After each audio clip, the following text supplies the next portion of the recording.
The massive crystal dome of the Galactic Council chamber stretched high above the assembled delegates, its transparent walls showing the swirling clouds of Nexus Prime below. Catherine Blake adjusted her dark blue diplomatic uniform and checked her tablet one final time as she walked toward the human delegation's platform. The atmospheric processors hummed quietly, maintaining the different air mixtures needed for the 47 species represented in this historic session. Catherine had served as Earth's primary ambassador for 6 years, but she had never felt pressure like this before. Behind her sat the 3 other members of the human diplomatic team, their faces calm but their eyes showing the same tension she felt. Across the circular chamber, alien delegates whispered among themselves in dozens of different languages, their conversations creating a low buzz that filled the space. High Chancellor Vexthara of the Zarathi Empire stood at the central podium, her reptilian features set in what humans had learned to recognize as displeasure. The Zarathi had dominated galactic politics for over 2,000 years, and they did not appreciate challenges to their authority. Her forearms gestured as she spoke, each movement precise and deliberate. The human species has ignored 3 formal warnings from this council, Vexthara announced, her voice carrying clearly through the translation systems. Their military expansion continues unchecked. Their colonies spread into sectors claimed by other species. Their technological development proceeds without oversight or limitation. Catherine watched the reactions around the chamber. The peaceful Luminar delegation, their blue skin glowing softly with bioluminescence, seemed uncomfortable with the aggressive tone.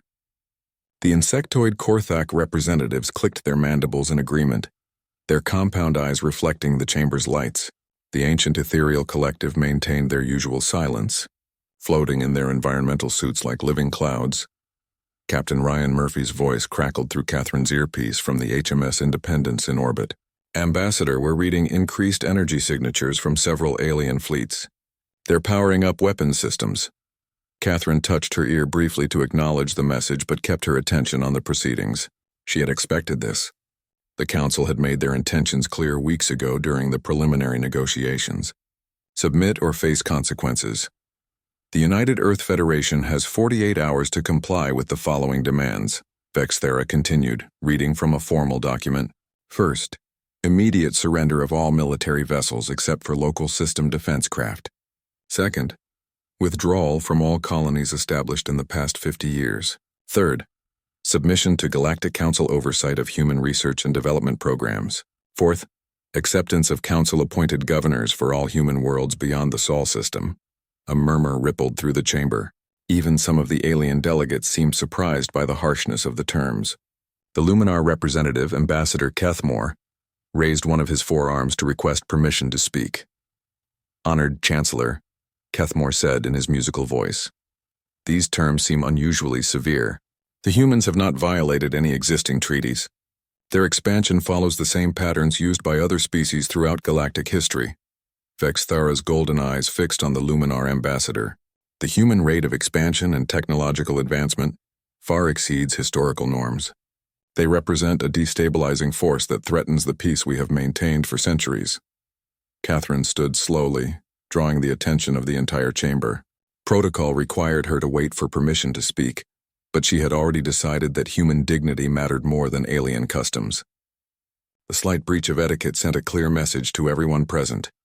High Chancellor, Catherine said, her voice steady and clear. The United Earth Federation appreciates the Council's concerns, but we cannot and will not accept these demands. The chamber fell silent. Even the atmospheric processors seemed to quiet their humming. Catherine had just rejected the collective will of 47 alien civilizations, some of which had existed longer than humans had been using tools. The demands you present would effectively end human independence, Catherine continued. We would become vassals rather than equals.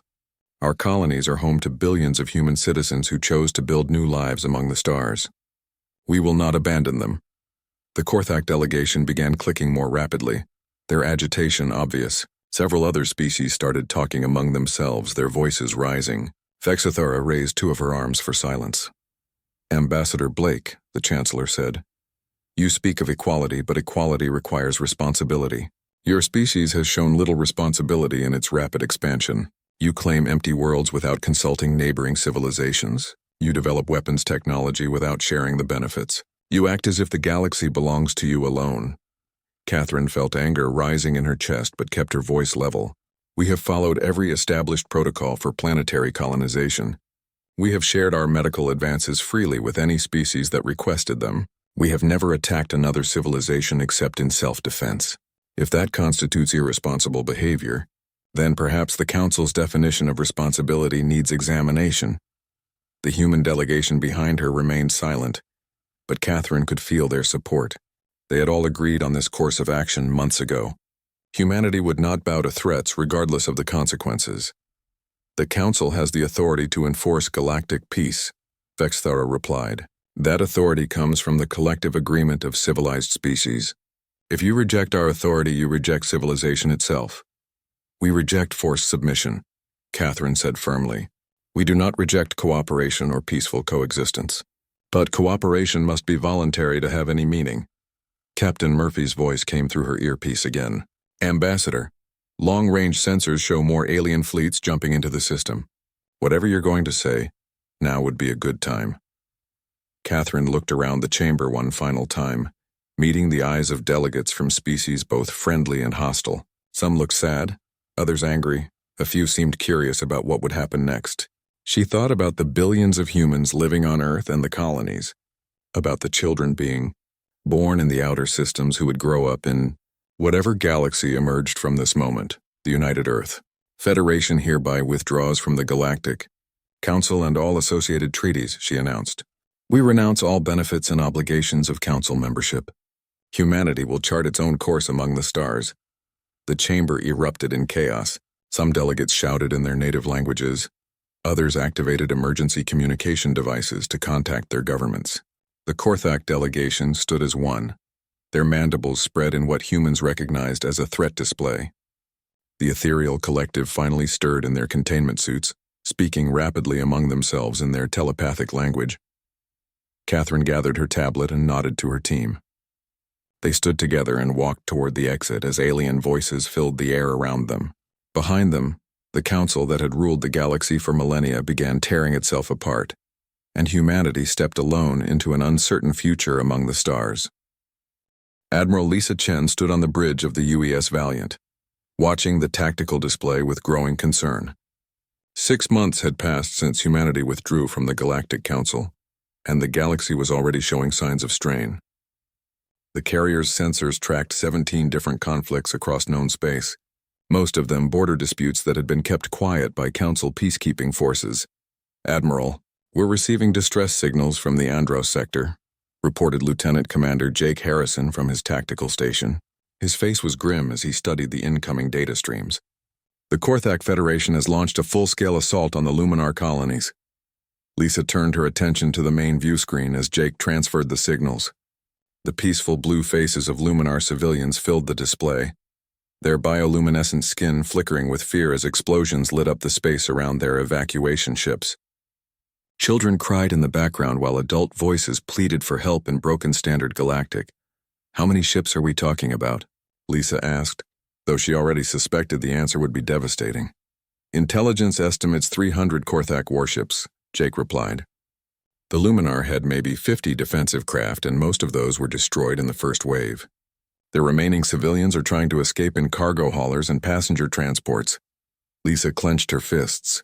The Luminar had been among the few species to support humanity during the council debates.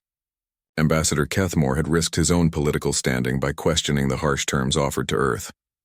Now his people were paying the price for that friendship.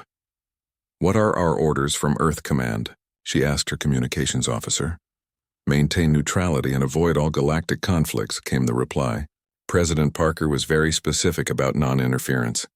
Lisa understood the logic behind the orders. Humanity had just declared independence from galactic politics, and getting involved in alien wars would undermine that position. But understanding the logic did not make it easier to watch innocent people die. The bridge fell silent except for the continuous stream of Luminar distress calls. Lisa had served in the human fleet for 23 years, rising through the ranks by making tough decisions under pressure. She had fought pirates in the outer systems and defended colony ships from hostile alien raiders. But she had never been forced to ignore a genocide happening right in front of her. "Jake, how long would it take us to reach the Andros sector?" she asked quietly. 18 hours at maximum hyperspace velocity, he replied. "Admiral, our fleet has 47 combat vessels.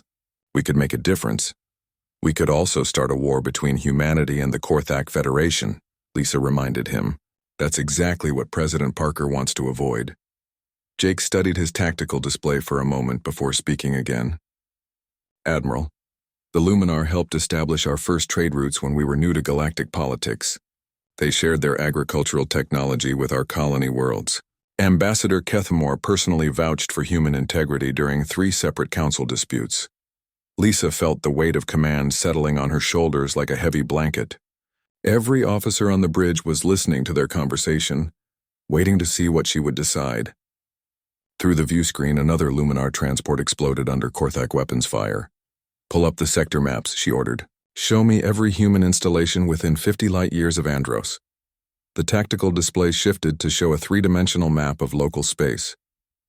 3 human research stations and 1 small military outpost appeared as blue dots near the conflict zone. Jake highlighted each installation as he spoke.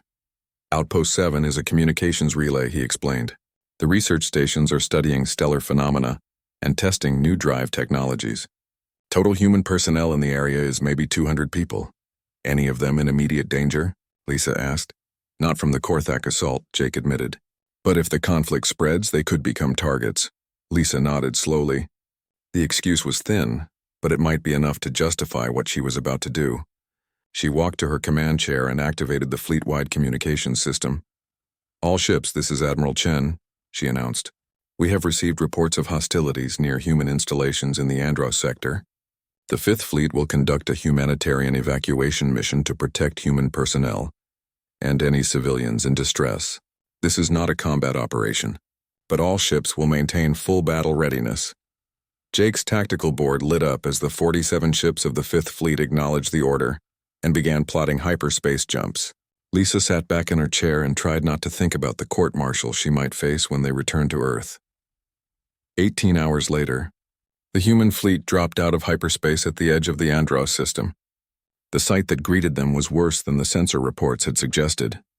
Burning Luminar ships drifted through space while Korthak cruisers hunted down the survivors. 3 Luminar colony worlds showed the bright flashes of orbital bombardment, reading approximately 15,000 Luminar civilians in various escape craft, Jake reported. "Korthak forces are systematically destroying anything that moves." "Launch all fighters," Lisa ordered. "Establish a protective perimeter around the civilian ships.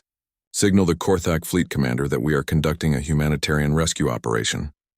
The human fighters streaked away from their carriers like angry wasps, their advanced engines leaving brilliant trails across the darkness. The Korthak fleet commander responded to Lisa's message with typical arrogance, demanding that the humans withdraw immediately or face destruction. "Admiral, the Korthak are moving to intercept our fighters," Jake warned.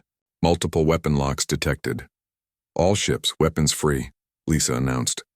"Protect those civilians." The battle lasted 6 hours. Human ships darted between the massive Korthak cruisers, using superior speed and maneuverability to avoid the worst of the enemy fire. The humans had better technology, but the Korthak had overwhelming numbers.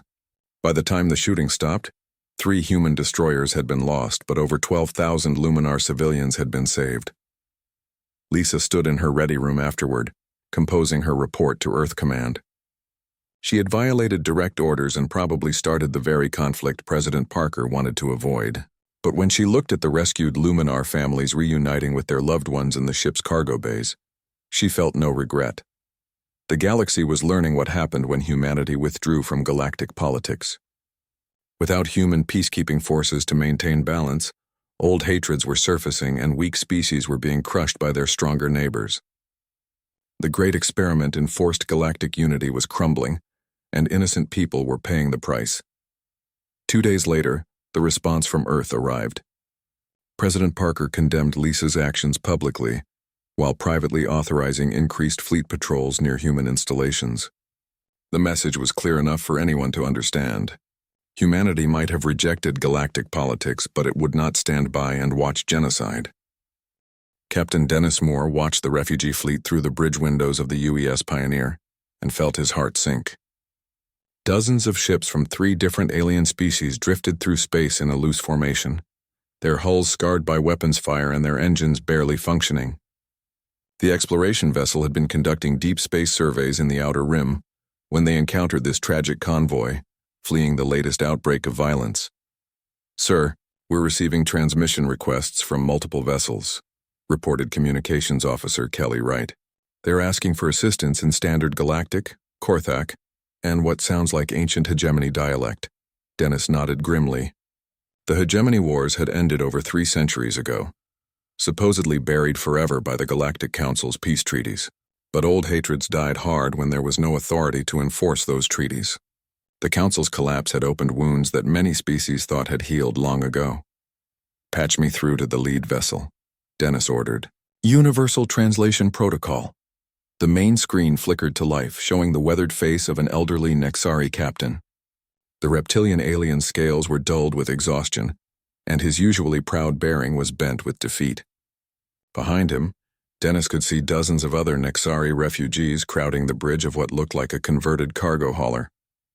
"Human vessel," the Nexari captain said, his voice heavy with desperation. "I am Captain Vorth of the merchant ship Distant Star. My people request safe passage through this sector. We carry civilians fleeing the destruction of our homeworld." "What happened to your homeworld?" Dennis asked, though he suspected he already knew the answer. "The Trilarian Empire invaded 6 days ago," Vorth replied. "They claimed our system under ancient territorial rights that predate the Council treaties. Without Council peacekeepers to enforce the borders, they simply took what they wanted." Dennis felt a familiar anger building in his chest. The Trilarians and Nexari had been bitter enemies before the Council forced them into the same galactic community. Only the threat of joint military action had kept them from destroying each other. Now that threat was gone. "How many refugees are in your convoy?" Dennis asked. 47 ships carrying roughly 30,000 souls, Vorth answered.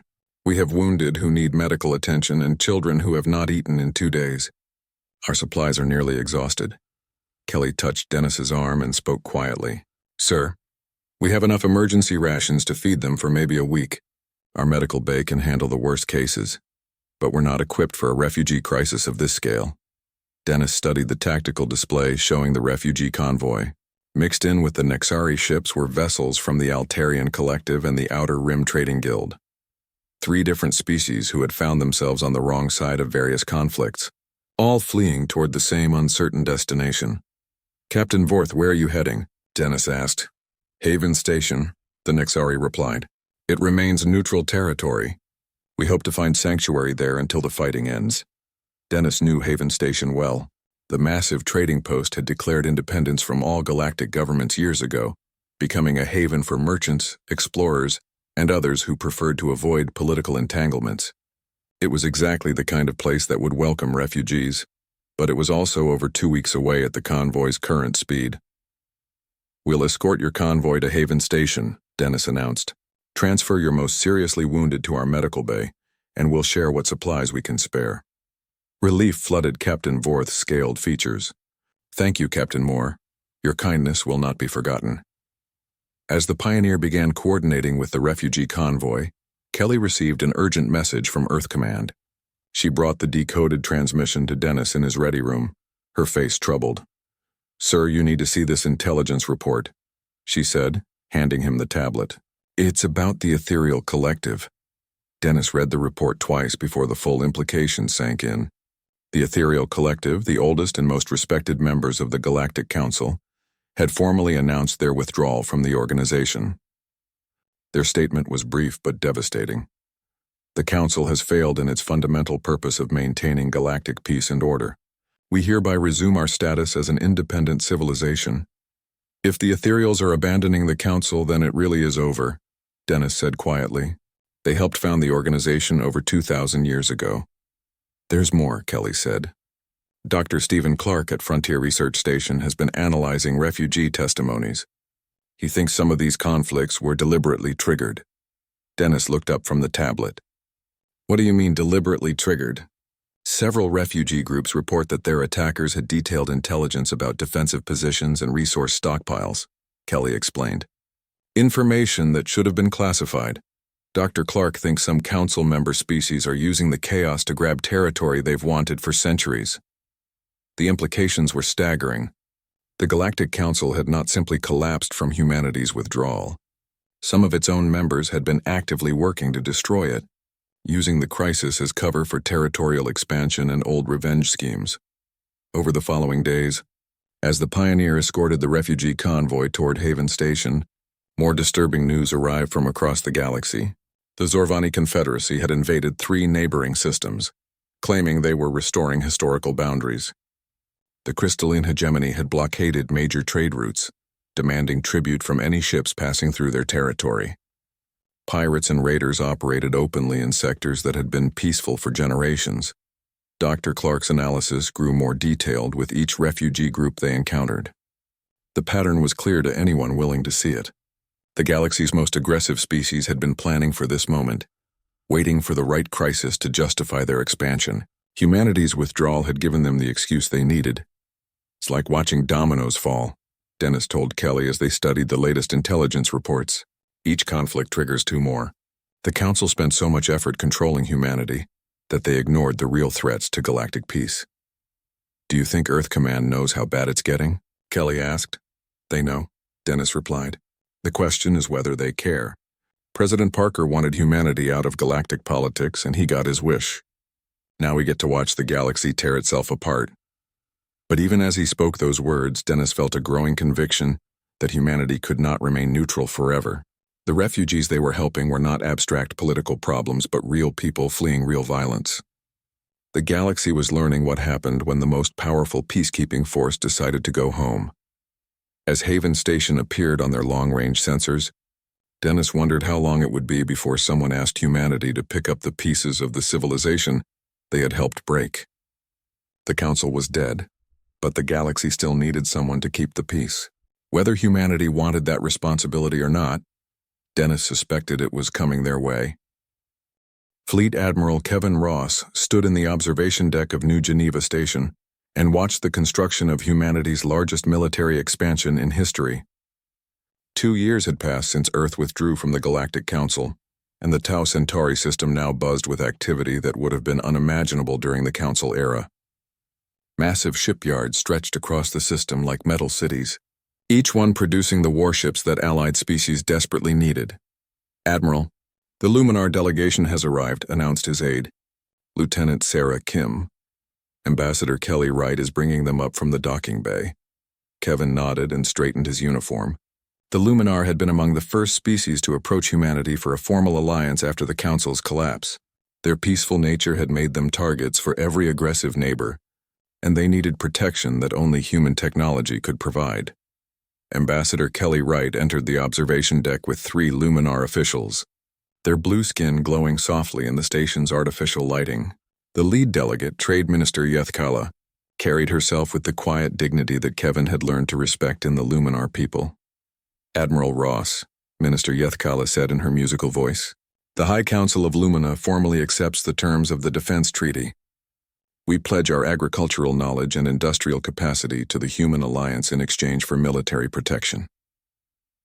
Welcome to the Confederation, Kevin replied, using the informal name that allied species had begun calling humanity's growing network of partnerships. Unlike the old Galactic Council, this alliance was built on voluntary cooperation rather than forced compliance. As the Luminar delegation toured the shipyards, Kevin received a priority message from Colonel Susan Martinez on the surface of Altair Prime. The Human Foreign Legion had been her idea, a mixed unit of volunteers from various allied species who wanted to fight alongside human forces. Their first major operation was about to begin. Admiral, we're ready to begin the liberation of the Altarian homeworld, Colonel Martinez reported from her command post. Intelligence confirms that Korthak occupation forces are concentrated in the capital city. We have 2,000 Legion volunteers ready to drop, plus air support from the carrier group. Kevin studied the tactical display that showed Altair Prime and the surrounding space.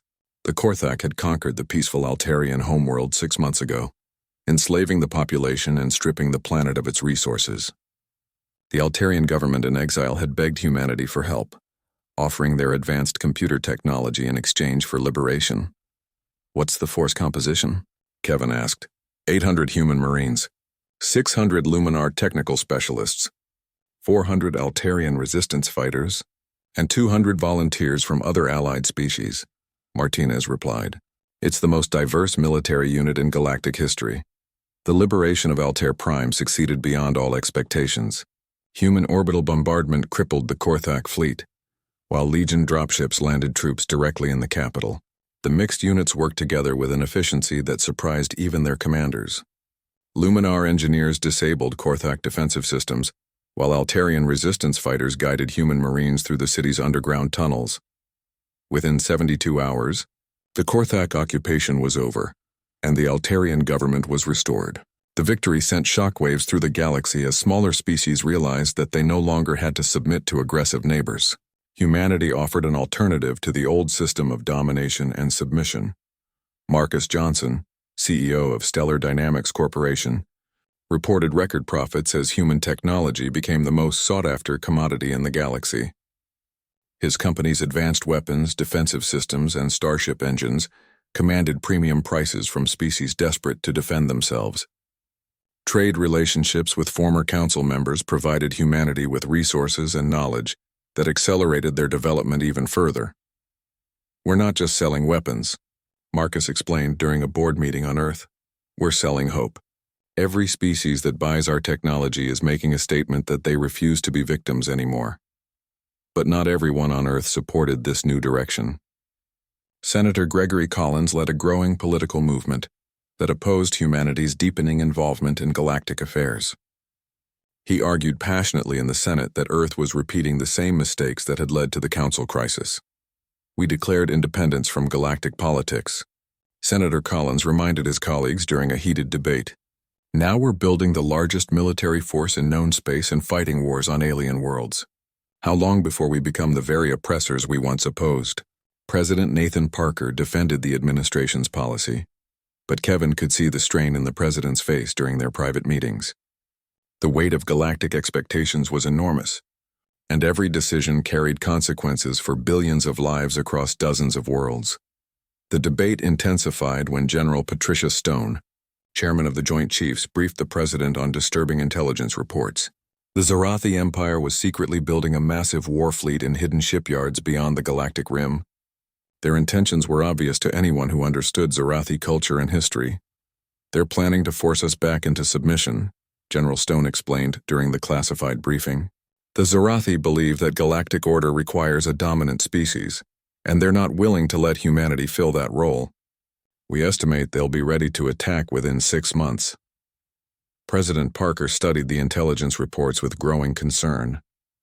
The Zarathi fleet would be 3 times larger than anything humanity could field, backed by the remnants of the old Council alliance. But the reports also showed something else that gave him hope. What about our allies? The president asked. How many species have signed defense treaties with us? 17 formal military alliances, General Stone replied. Another 31 trade and cooperation agreements. If the Zarathi attack us, they'll be fighting the entire Confederation. Kevin knew that the coming conflict would determine the future of galactic civilization. The old system of forced unity had collapsed into chaos and violence. Humanity's alternative of voluntary cooperation was working, but it had yet to face a serious test. The Zarathi Empire represented everything wrong with the Council era: arrogance, domination, and the belief that peace could only be maintained through fear. As construction continued on the new shipyards, Kevin wondered if humanity was strong enough to protect the fragile alliance they had built. The galaxy was watching to see if cooperation could triumph over domination, if voluntary partnership could succeed where forced compliance had failed. The answer would come soon enough when the Zarathi fleet emerged from hiding and put humanity's new path to the ultimate test. The stakes could not be higher. If humanity failed, the galaxy would return to the chaos and oppression that had followed the Council's collapse. But if they succeeded, they would prove that a better way was possible, that freedom and cooperation could build something stronger than fear and submission. Admiral Connor Bell stood on the command bridge of the Fortress World New Geneva, as massive Zarathi battleships dropped out of hyperspace across 7 star systems. Operation Final Authority had begun exactly as intelligence predicted, with overwhelming force designed to crush human resistance and restore the old galactic order. The enemy fleet stretched across space like a dark metal storm, their ships bearing the ancient symbols of species that had ruled the galaxy for millennia. "Sir, enemy fleet composition is confirmed," reported his tactical officer. 467 Zorathi vessels, plus support ships from 12 other former Council species. "They outnumber us 3-1.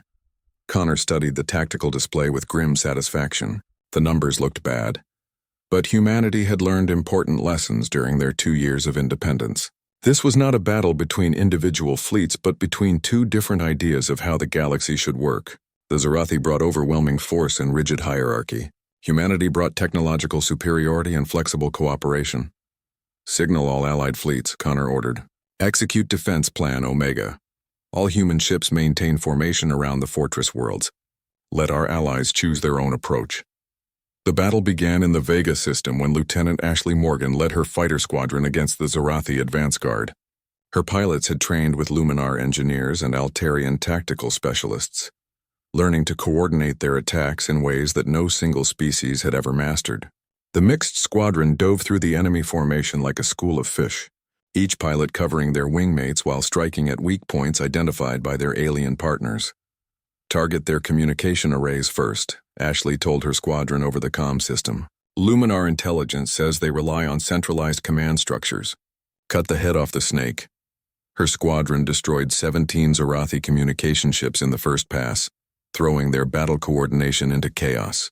Alien wingmen who had never flown together before the war now moved like parts of a single organism, their different strengths combining into something greater than the sum of their parts. The tide of battle shifted when Captain Robert Taylor aboard the dreadnought UES Liberty engaged the Zorathi flagship Eternal Dominion in direct combat. The massive alien vessel fired weapons that could destroy planets, but Taylor's ship danced around the enemy fire with an agility that seemed impossible for something so large. Human engineering had produced ships that combined devastating firepower with unprecedented maneuverability. "All batteries, focus fire on their main reactor housing," Taylor ordered as his ship rolled beneath another salvo of enemy fire. "Engineering reports we can maintain this pace for another 6 hours." The Liberty's weapons tore through the Zorathi flagship's armor like paper, each hit guided by tactical computers that had learned from thousands of simulations. The alien crew fought bravely, but their ship had been designed during an era when battles were won by size and firepower rather than speed and precision. As the Eternal Dominion began to list and burn, Allied fleets arrived from across the galaxy. The Luminar brought their advanced shield technology, creating protective barriers around damaged human ships. The Altarians contributed their computer expertise, hacking into enemy systems and turning Zorathi weapons against their own ships. Species that had been enemies for centuries fought side by side against the forces trying to restore the old order.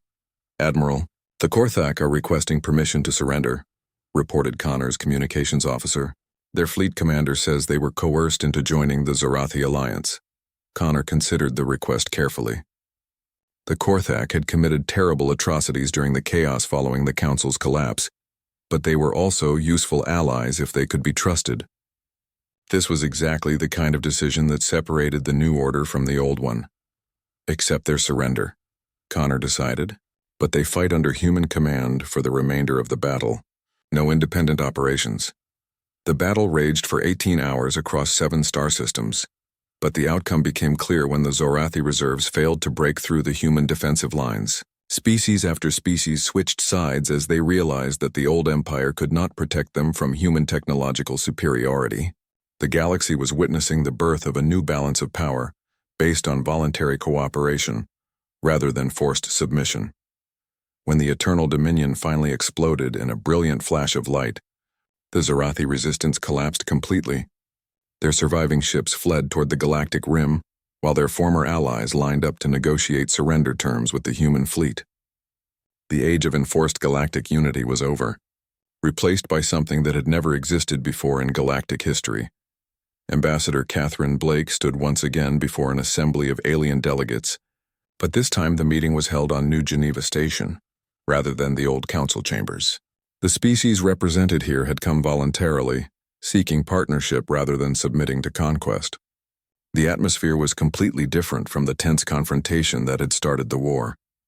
The Galactic Confederation offers membership to any species willing to abide by our basic principles, Catherine announced to the assembled delegates. Voluntary cooperation, mutual defense, and respect for the sovereignty of member worlds.